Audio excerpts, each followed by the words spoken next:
Buen día, este video tratará sobre el efecto del oxígeno en los microorganismos. Las integrantes del equipo son Airam, Alina, Arlet, Erandi, Mariana y Jimena.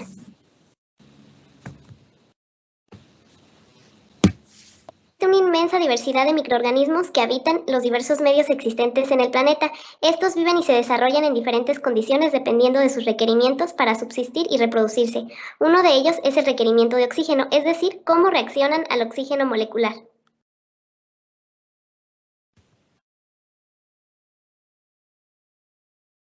Hay una gran diversidad de microorganismos en todo el planeta, los cuales se ven afectados o beneficiados, según sea el caso, por diversos factores.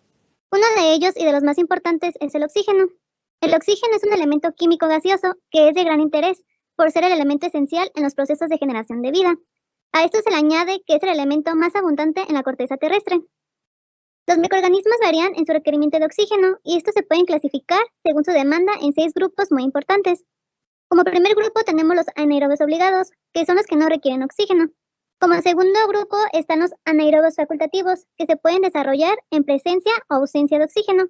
Como tercero están los anaerobios estrictos, que se desarrollan sin presencia de oxígeno. En cuarto grupo están los microorganismos aerotolerantes, que son aquellos que pueden sobrevivir en presencia de oxígeno.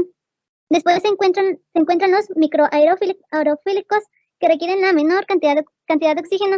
Y por último, los capriofílicos, que requieren la presencia de dióxido de carbono. Y más adelante les van a hablar más a fondo sobre estos grupos. Bueno, el oxígeno es un oxidante potente, es el mejor aceptor de electrones para el proceso de respiración, pero llega a ser letal para algunos microorganismos por las especies reactivas que forman a partir de este, como el superóxido y el peróxido de hidrógeno, que oxidan compuestos orgánicos incluyendo macromoléculas. Los microorganismos que pueden vivir en presencia del oxígeno poseen enzimas capaces de combatir la ROS, evitando así la acción letal y las catalasa peroxidasa y superóxido disminutasa. Debido a esto, su tolerancia al oxígeno molecular las podemos clasificar. Los aeróbicos estrictos para su crecimiento necesitan la presencia de oxígeno, ya que tienen su energía a través de la respiración aeróbica, cuyo aceptor final de electrones es el oxígeno. Crecen fácilmente sobre la superficie de las placas del agar y en la superficie de los cultivos líquidos en reposo. Los microaerófilos son organismos que requieren una baja concentración de oxígeno, del 2 al 10% para su desarrollo. Si se encuentran en un medio de cultivo de mayor concentración de oxígeno, resulta ser inhibitora y también obtienen su energía a través de la respiración aeróbica. En medios de cultivo no crecen en la superficie, sino por debajo, donde la concentración de oxígeno es menor. Los anaeróbicos aerostales se pueden desarrollar en medio de oxígeno, sin embargo, no pueden utilizar el oxígeno para transformar la energía, pero la obtienen a partir de la fermentación, por lo que son conocidos como fermentadores obligados. Los anaerobios facultativos pueden crecer con o sin presencia de oxígeno, aunque lo hacen mejor en presencia de él. Obtienen su energía a través de la respiración aeróbica si hay oxígeno. Si no hay, lo hacen por medio de la fermentación o respiración anaeróbica. La mayoría de las bacterias son anaeróbicos facultativos. Los medios de cultivo pueden desarrollarse en todo el tubo, tanto en la superficie como en la profundidad. Poseen las enzimas catalasa, peroxidasa y SOD para neutralizar las formas tóxicas del O2. Los anaerobios estrictos crecen solamente en ausencia de oxígeno y la presencia de este puede ser tóxico. No es necesario para su metabolismo, ya que obtienen su energía por la respiración anaeróbica o por la fermentación. Los cultivos líquidos se preparan en tubos o matrices con gran volumen de medio con el agregado de sustancias reductoras, cerrados con tapones de goma o rosca, eliminando el O2 por ebullición del medio del cultivo previo a la siembra. El aislamiento en siembras sólidos se realiza mediante la incubación de cajas Petri en jarras anaeróbicas de cierre hermético. Carecen de enzimas para neutralizar las formas tóxicas del O2. Un capnófilo es un organismo que requiere una concentración de CO2 superior a la atmosférica para crecer.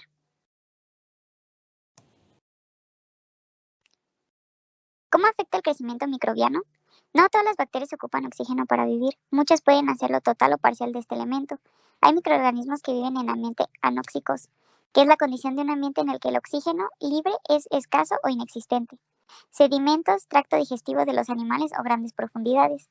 El oxígeno es un potente oxidante y es el mejor aceptar de electrones para la respiración, pero también puede ser letal para las bacterias, ya que a partir de él se generan formas tóxicas durante el proceso de reducción hasta el agua, el radical superóxido y el peróxido de hidrógeno.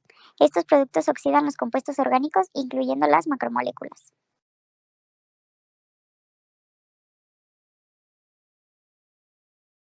En esta gráfica tenemos el porcentaje de oxígeno en el eje de las X y en el de las Y el crecimiento de microorganismos. La línea verde representa a los anaerobios. Estos comienzan a disminuir conforme aumenta el oxígeno, ya que mueren, y los aerobios están representados por la línea roja. Podemos observar que el porcentaje óptimo es el 21 para su óptimo crecimiento.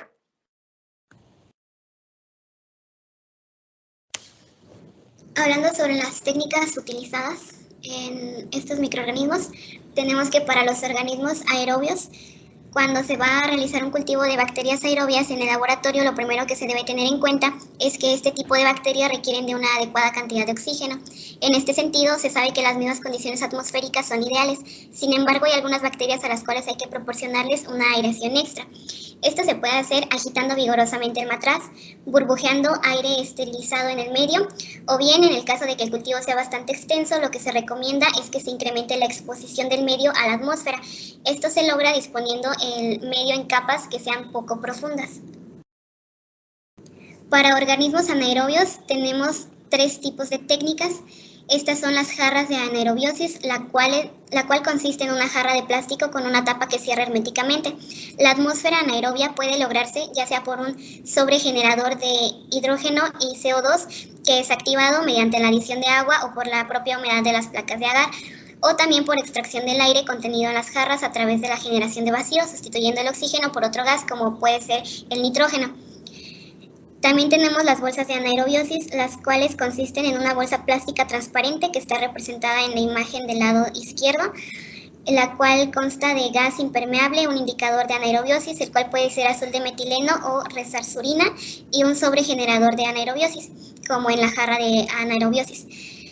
Para la cámara de anaerobiosis tenemos que es un dispositivo en el cual se puede controlar de forma manual la atmósfera cuando se trabaja con materiales sensibles al oxígeno y a la humedad, proporcionando un aislamiento tanto al usuario como a los materiales de investigación. Si se introdujera oxígeno en la cámara, el calefactor catalizador lo reduce a vapor de agua, activando el tren de secado, se elimina el exceso de vapor de agua.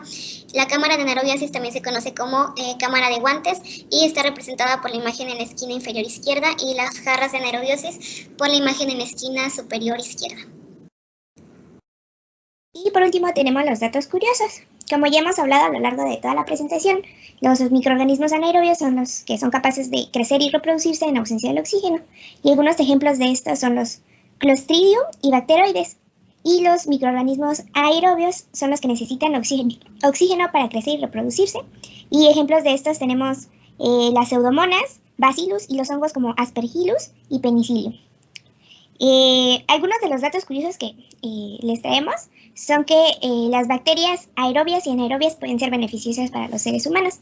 Las bacterias aerobias nos ayudan a producir algunos alimentos como el yogur y el queso, mientras que las bacterias anaerobias nos ayudan a producir alimentos fermentados como el chucrut y el kimchi, y también otras bebidas como pueden ser las alcohólicas.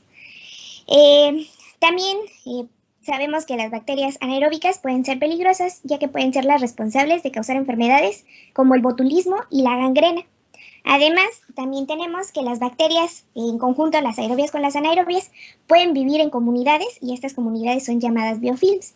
Estas comunidades pueden resistir a condiciones extremas y son muy resistentes a los antibióticos, y se han utilizado también así en conjunto las bacterias aerobias y anaerobias en bioremediación de algunos medios, el cual es el proceso en el que se utilizan microorganismos para descomponer contaminantes en el medio ambiente. También tenemos que algunas bacterias pueden ser bioluminiscentes. La bioluminiscencia es la emisión propia de luz por las bacterias, y esto se puede dar en el mar, y además también pueden, pues gracias a este efecto, se logran ver pues muy bonitas imágenes de estas bacterias. También las bacterias anaerobias tienen algunas capacidades o habilidades sorprendentes, como lo puede ser la Methanobrevibacter smithii, que es capaz de producir gas metano en el intestino humano, el cual puede afectar a la digestión, así como al olor corporal. Y por último, pero el más interesante, es un ejemplo de un organismo aerobio, que es la bacteria Deinococcus radiodurans, que es capaz de resistir a niveles extremos de radiación y puede sobrevivir en ambientes hostiles como lo es el vacío del espacio exterior. Esta bacteria se ha estudiado muchísimo para tratar de comprender cómo funciona su mecanismo de resistencia a la radiación y a este tipo de medios extremos. Y pues esto sería todo en este video y aquí están nuestras referencias y pues de antemano muchas gracias por ver el video.